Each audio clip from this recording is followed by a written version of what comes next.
अपने पंखों पे उड़ा के ले जाते हो और तुम नहीं ले जाते। तुमको मैं अपने हाथों अपने पंजों पे मैं तुम्हें खुद उड़ाता हूं। तुम्हारी क्या सामर्थ्य है। गरुड़ का विमान दूर हुआ, बैठे और तुरंत अति शीघ्र कहा जाहो गजराज है। सोवंत सरुष्य और बलेन गृहीत आर्तो दृष्ट्वा गरुत्मतिहरं खौपात चक्रम् उक्षिप्य साम्बुजकरं गिरिमाह कृष्ण नारायण अखिल गुरो भगवन् नमस्ते। भगवान को प्रणाम कर दिया, हे भगवान आप आ गए, और पुष्प जो तोड़ा हुआ था भगवान पे अर्पित कर दिया। भगवान ने कुछ देखा नहीं और भगवान ने सीधा सूंड पकड़ी और खींचा। जैसे गजराज को खींचा, साथ में जो इतना विशाल ग्राह था वो भी साथ आ गया हमारा। और साथ आते ही भगवान ने ग्रह को क्या कर दिया, मोक्ष दे दिया और गजराज को मुक्ति दे दी। महाराज अब सुखदेव जी कहते हैं कि राजन ये बताओ कि मुक्ति किसको मिली। सुखदेव जी कहते हैं कि प्रभु मुक्ति गजराज को भी मिल गई और ग्रह भी उसको भगवान ने मोक्ष दे दिया। तो सुखदेव जी कहते हैं कि दोनों को मुक्ति मिली, दोनों का उद्धार कर दिया। पहले ग्रह का उद्धार कर दिया और यहाँ गजराज को मुक्ति दे दी। भगवान कहते हैं ये गजराज अगर इस तरीके से संकट आते हैं तो एक ही चीज है, अपनी इच्छाओं को क्या दो, अपनी उम्मीदों को आराम दे दो, रोक दो। और जब हमारी उम्मीदें हमारी इच्छाएं रुक जाएं तो फिर शांति अपने आप वापस लौट जाती है। जितनी इच्छा बढ़ती है उतना हमें दुख मिलता है। कहते हैं राजन जो ये हाथी था ना, ये पूर्व जन्म में द्रविड़ देश में पांडुवंशी में इंद्रद्युम्न का राजा था। अगस्त्य मुनि के श्राप से इसको हाथी बनना पड़ा। और जो एक ग्रह था ये पूर्व जन्म में हूर नाम का एक श्रेष्ठ गंधर्व था, गंधर्वों का राजा। तो ये देवल ऋषि के श्राप से इसको ग्रह बनना पड़ा। इसलिए पूर्व जन्म के राजा थे, इनका उद्धार हमने कर दिया। सुखदेव जी कहते हैं राजन इस प्रकार से भगवान भक्तों के लिए इस संसार में बार बार अवतरित होते रहते हैं। कहते हैं एक बार की बात है कि अहंकार करना क्या है, बुरा है। हे राजन एक बार दुर्वासा ऋषि भगवान के द्वार गए और भगवान ने उनको आशीर्वाद में एक प्रसादी माला पहना दी। और जब प्रसादी माला पहनाई तो प्रसादी माला पहन के और वहां से दुर्वासा ऋषि सीधा कहाँ चले गए, सीधा इंद्र के, देवराज के इंद्र जहाँ राजमहल है। अब इंद्र ने वहां स्वादिष्ट भोजन खिलाया किसको, दुर्वासा ऋषि को। और दुर्वासा ऋषि ने जो भोजन किया तो उन्होंने आशीर्वाद के रूप में जो भगवान ने माला दी थी वो पुष्प माला इंद्र के गले में आशीर्वाद के रूप में डाल दी। और जब माला डाल दी तो इंद्र ने क्या किया, ज्यादा मान नहीं रखा और उस माला को अपने ऐरावत हाथी के सर पे रख दिया, पहना दी। और हाथी ने उस माला को तोड़ के और अपने पैरों से कुचल दिया माला। इसीलिए कहते हैं कि जब इस प्रसाद के रूप में पुष्प मिलता है तो उसको संभाल के रखें। प्रयत्न ऐसा करना चाहिए कि हमारे पांव के नीचे ना गिरे। और जब इंद्र ने ऐसा किया तो इसका भोग लेना पड़ा हमारा। इंद्र ने, देवराज इंद्र जितने भी देवादि हैं सबको बलि ने छल दिया, बलि ने छीन लिया। देवताओं से जब संग्राम हुआ तो त्रिलोकी नाथ बन गए बलि। इंद्रादि देव जितने भटक रहे हैं इधर उधर। महाराज जब इस तरीके से भटक रहे हैं तो देवलोक ब्रह्मा जी के पास जाते हैं। ब्रह्मा जी विष्णु जी के नारायण जी के पास जाते हैं। भगवान कहते हैं देखो अब जो राजा बलि है वो त्रिलोकी का नाथ है, तो ऐसा कीजिए कि समुद्र मंथन करना पड़ेगा। अब जब समुद्र मंथन की बात आई तो भगवान कहते हैं कि देखो एक तरफ देवता होंगे एक तरफ दानव होंगे और बीच में होगा मंदराचल पर्वत और जो रसरई होगी वो बनेगी कौन? वासुकी नाग। रज और रई माने जो रौड़ी काम कनो झुको कनो चो मंदराचल पर्वत। तैयार हो गए महाराज सब। देवता भी किसी भी तरीके से मना के भगवान ने, और दैत्यों को लगा दिया कहा? पूछ की तरफ और मुख की तरफ लगा दिया देवताओं को। और कहते कि मंदराचल पर्वत पर ये रज लगाओ। कौन सा रज? वासुकी नाग। और खींचो इसको, और जब मंदराचल पर्वत घर्षण करेगा तो यहाँ से अमृत पान निकलेगा। देवताओं के लिए है, क्योंकि अमृत पान कर लोगे तो तुम्हें ये परास्त नहीं कर सकते। मंथन होने लग गया हमारा, लेकिन जैसे मंथन हुआ तब तक दैत्यों के दिमाग एक उनकी बुद्धि में एक बात आ गई कि हम पूछ की तरफ। पूछ क्या होता है? अब शकुन मानते हैं दैत्य लोग। उन्होंने कहा कि रुको, ये मंथन अभी नहीं होगा। भगवान आपने देवताओं को आगे लगा दिया मुख की तरफ और हमें पीछे। हम आगे लगना चाहते हैं, मुख की तरफ लगना चाहते हैं। भगवान ने कहा ठीक है। भगवान ने उनको मुख की तरफ लगाया और देवताओं को पीछे लगा दिया। जब घर्षण हो रहा है तो मंदराचल पर्वत जो है धस रहा है नीचे नीचे। इस प्रकार से भगवान क्या, फिर उन्होंने बंधन किया। भगवान ने कच्छा उतार लिया और मंदराचल पर्वत के नीचे चले गए। बोले कच्छा भगवान की। अब कच्छा भगवान नीचे गए और पीठ पे मंदराचल पर्वत को ले लिया है। जब घर्षण चल रहा है, मंथन चल रहा है, तो वासुकी नाग को तकलीफ होने लग गई। महाराज थक गया तो विष की फुकार फेंक रहा है। इसको दैत्य लोगों को, वो काले पड़ गए महाराज। नहीं तो दैत्य भी पहले ऐसे थे गौर बदन के। चलते चलते और तो कुछ नहीं निकला, पहले निकल गया हलाहल कालकूट विष। भगवान ने कहा अब क्या करना है? अब तो पूरी प्रलय हो जाएगी विष के द्वारा। भगवान शंकर का आह्वान किया। भगवान आए। भगवान ने कहा कि ठीक है, मैं अपने आराध्य का नाम लेता हूँ। और भगवान के आराध्य कौन है? राम। उन्होंने पूरा ऐसे करके हाथ से रोजो हलाहल विष था और रा करके मुंह खोला और मां करके बंद कर दिया राम। अब जब तक रा था तब तक पूरा विष लिया और मां में बंद कर दिया, और वहां वो विष कंठ पे रह गया, बंद हो गया, संपुट। इसलिए भगवान का नाम एक और पड़ गया शिव जी का। बोले नीलकंठ भगवान की। महाराज विष का तो हुआ। इसी प्रकार से धीरे धीरे रत्न निकल रहे हैं। 14 रत्न निकलते हैं। हलाहल विष निकलता है, कामधेनु गाय निकलती है, उच्चैर सर्वा घोड़ा निकलता है, ऐरावत हाथी निकलता है, कौस्तुभमणि निकलती है, कल्प वृक्ष, रंभा, अप्सराएं, देवी लक्ष्मी निकलती है, बारुणी, मदिरा, चंद्रमा, पारिजात वृक्ष, 5 जन शंख, धनवंतरी। इतने प्रकार के रत्न निकले।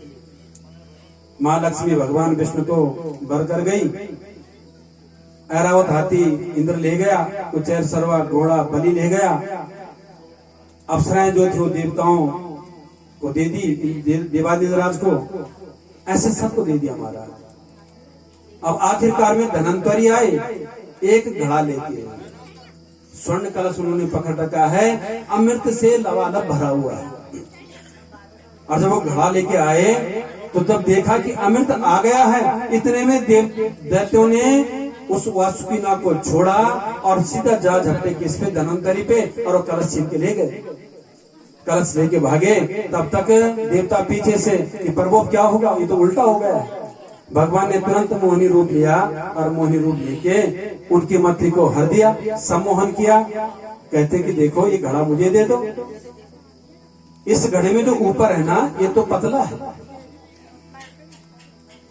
और जो मलाई है ना वो तो नीचे है, इसलिए पहले इनको देवताओं को पिलाने दो, और जो गाढ़ा गाढ़ा वो तुम्हें दे देंगे। देवताओं का सम्मोहन करके दैत्यों का, और भगवान ने अमृत पिलाना देवताओं को शुरू कर दिया।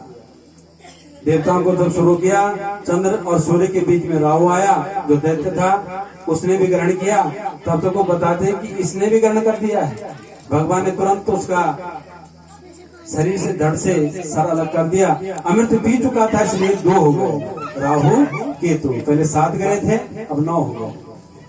ब्रह्मा जी ने उनको ग्रह का स्थान प्राप्त करवा दिया। इस प्रकार से अमृत पी चुके थे देवलोक महाराज। अब संग्राम हो गया, महासंग्राम देवताओं में और दैत्यों में, अमृत के चक्कर में।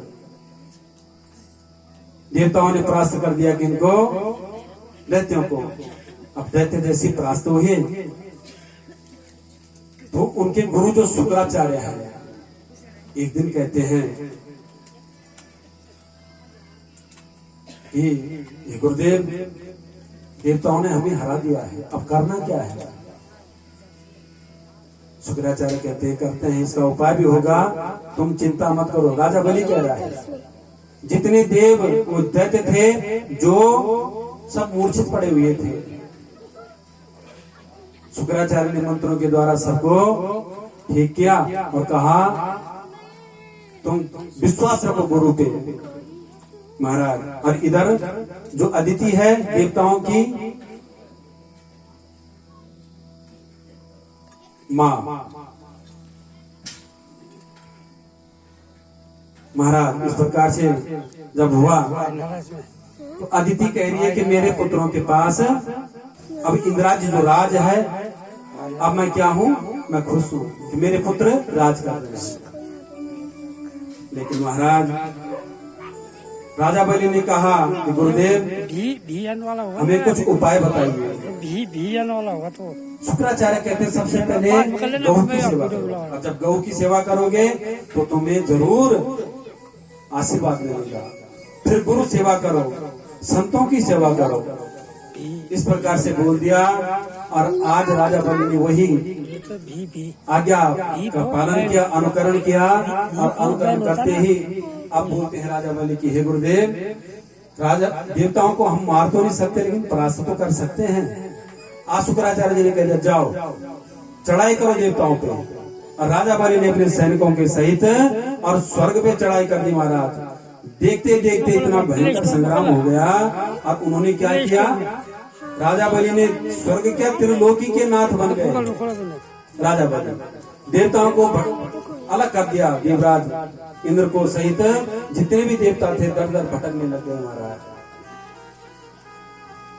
अब जब ये बात पता चलती है अदिति को, आज अदिति प्रातः काल से परेशान है, और जो कश्यप ऋषि है ना, अदिति के देवताओं के जो पिता है, दैत्यों के पिता कश्यप ऋषि हैं। तो आज अदिति कहती है, हे स्वामी तुम कुछ सोच भी रहे हो।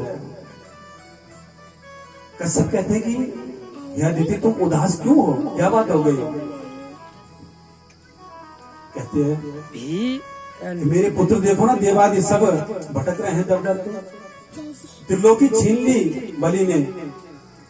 कुछ ऐसा उपाय करो कि मुझे ऐसे पुत्र की प्राप्ति हो जाए कि जो ये त्रिलोकी को छुड़ा के और मेरे इंद्रादि देवताओं को दे दे।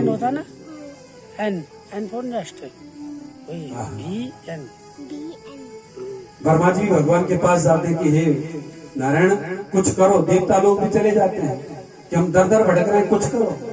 भगवान कहते देखो इस समय बलि पे गुरु की कृपा हो रखी है, और जब गुरु की कृपा हो जाती है किसी भक्त पे, तो मैं भगवान होते हुए भी कुछ नहीं कर सकता।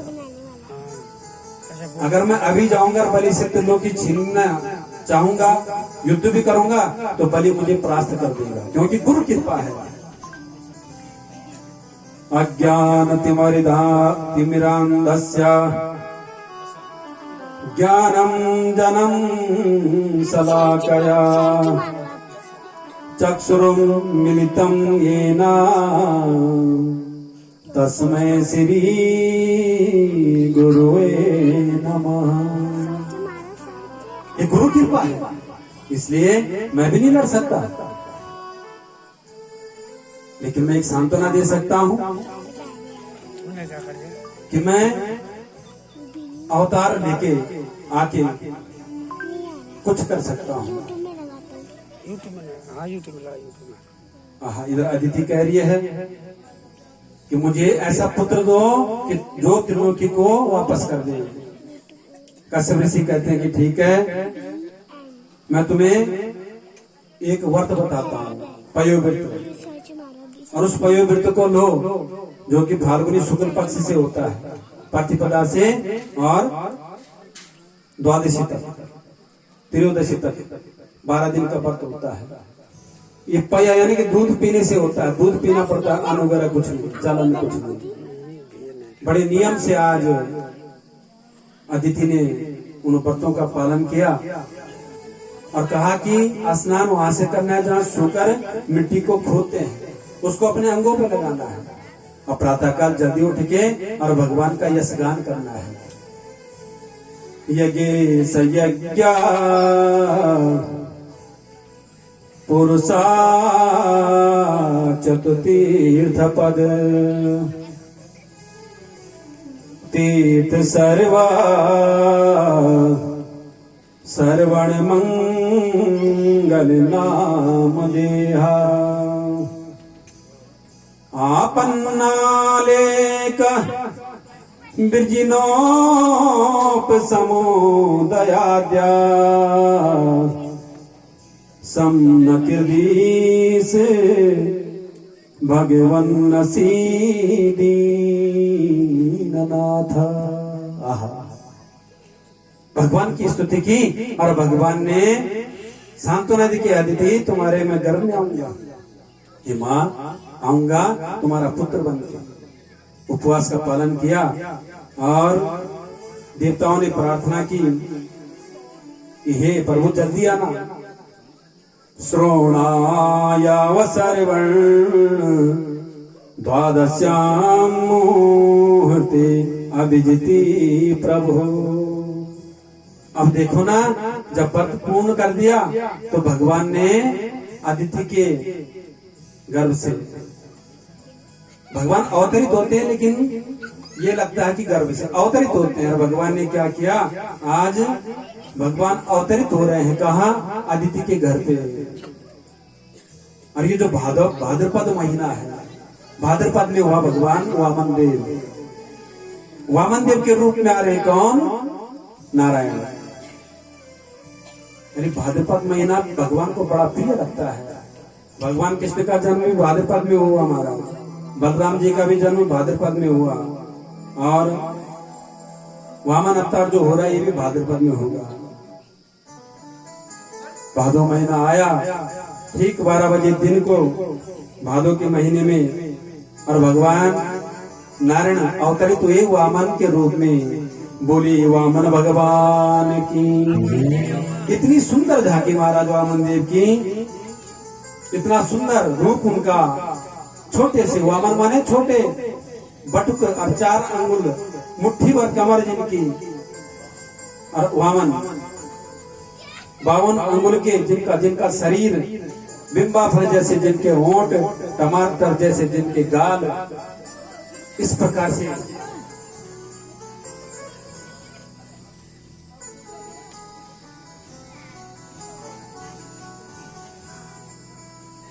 और हमारे बीच में उपस्थिति यहाँ पे क्षेत्र पंचायत सदस्य, सभी अभिनंदन, स्वागत उनका, आशीर्वाद व्यासपीठ से।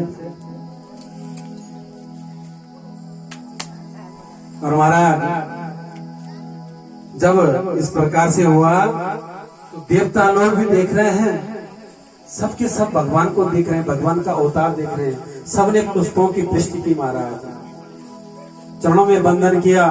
आज वामन देव जब आए ना, माँ दीदी को प्रणाम किया, पिता श्री कश्यप ऋषि को प्रणाम किया। वहाँ अनेक देव, चारुण, किन्नर सब आ गए।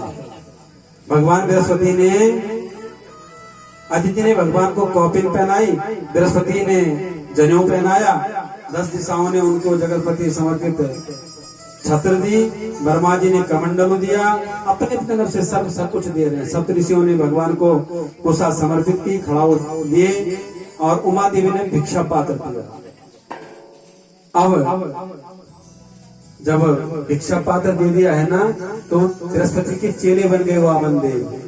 जब जब भगवान अवतार लेते हैं तो अपना गुरु बनाते हैं, इसलिए गुरु बनाया बृहस्पति को, और आज भिक्षा मांग के आ रहे हैं। तो जैसे ही भिक्षाटन दिया भगवान देव गुरु बृहस्पति को, बृहस्पति कह रहे कि ये भिक्षा नहीं, ये नहीं चाहिए मुझे गुरु दक्षिणा। अगर गुरु दक्षिणा देनी है तो मुझे क्या दो, त्रिलोकी दो। आइए उसके लिए है भगवान। आज भगवान वामन देव धीरे धीरे चलते चलते राजा बलि के राज में, राजा बलि के यहाँ यज्ञ चल रहा है, शुक्राचार्य वहां यज्ञ करवा रहे हैं महाराज। और जैसे ही उनकी नजर पड़ी किस पे, वामन देव पे, तो वामन देव को देखते ही उनकी आंखें टकटकी लग के और सजल हो गई। सोच रहे हैं कि मैंने आज तक ऐसा दिव्य पुरुष, छोटा सा बालक इतना सुंदर आज तक नहीं देखा। कहते देखो, शुक्राचार्य जी को कह रहे हैं, गुरुदेव उधर देखो, ये छोटा सा शिशु के बालक किसका आ रहा है। छाता पकड़ रखा है, कमंडलो हाथ में है, कुश का जो आसन है बाम का के नीचे है, और हाथ में माला है महाराज। जप करते करते और खड़ाऊ पहन के और छुन छुन पायल के छुन करते आ रहे हैं। कौन? वामन देव। राजा बलि देख रहे हैं, कहते हैं भगवान मुझे तो ऐसा लगता है जैसे कि सूर्य साक्षात आज मेरे यज्ञ में पधार रहे हैं। शुक्राचार्य कहते हैं सूर्य तो क्या, अगर सूर्य पहले तो सूर्य, नहीं तो चंद्रमा तो अवश्य है। मैंने जीवन में भी मैंने भी नहीं देखा ऐसा बालक, ऐसा सुंदर। कितना सा तो है, अंगुल 52 अंगुल, इसलिए वामन है।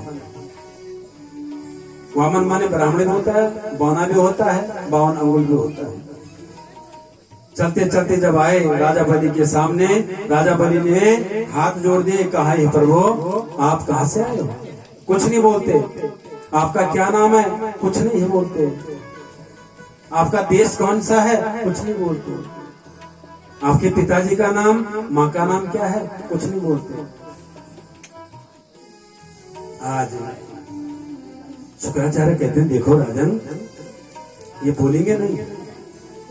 कहते क्यों? क्योंकि इनका जप चल रहा है, और जब जप चलता है तो कोई कुछ जब समय बोला नहीं करते। अब राजा बलि का और भी विश्वास बढ़ गया हमारा, और श्रद्धा हो गई है। दोनों हाथ जोड़ के कहा स्वागतम ते नमस्तुभ्यं ब्रह्मन् किं कर्वामते ब्रह्मेर्षीणां तपा साक्षान् मन्ये त्वार्य वपुर्धरम्। सुंदर स्वागत किया भगवान का वामन रूप का। और वामन जब आए, अब कह रहे कि तुम बताओ तुम्हें मैं क्या दूं? तुमको देखे मुझे ऐसा लग रहा है कि मैं तुम्हें खूब दान दूं, स्वर्ण दूं, जवाहरात दूं, या मैं गाय दे दूं, या मैं तुम्हारा विवाह करवा दूं। बोलो क्या चाहिए? भगवान कुछ नहीं बोलते। दोनों हाथ जोड़ के कहते मैं कितना भाग्यवान हूं, आज तो मेरे पितृ तृप्त हो गए हैं, मेरा घर आंगन पवित्र कर दिया इस दिव्य मूर्ति ने। आदोग्न में सुहतु सुहता यथा विधि विजात्मजात्वा चरणावने जने हतां हसोवा विरयं च भूरहो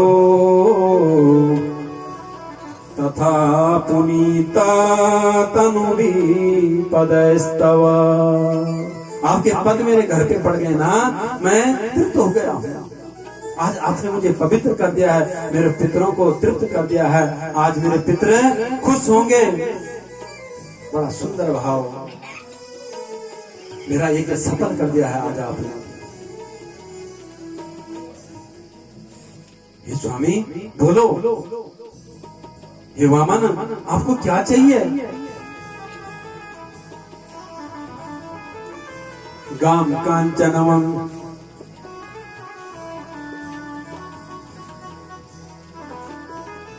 बोले बांके बिहारी लाल की, आनंद कंद श्री कृष्ण चंद्र भगवान की। स्वागत है दादा श्री भगवान एकेश्वर महादेव सिद्धपीठ के जो अधिष्ठाता पुजारी जी हैं, उनकी उपस्थिति मेरे लिए ये भी सौभाग्य है। और उनके संग में भाई हरिओम जी, और संग में जो बड़े श्रद्धा विश्वास रखती हैं भगवान पे।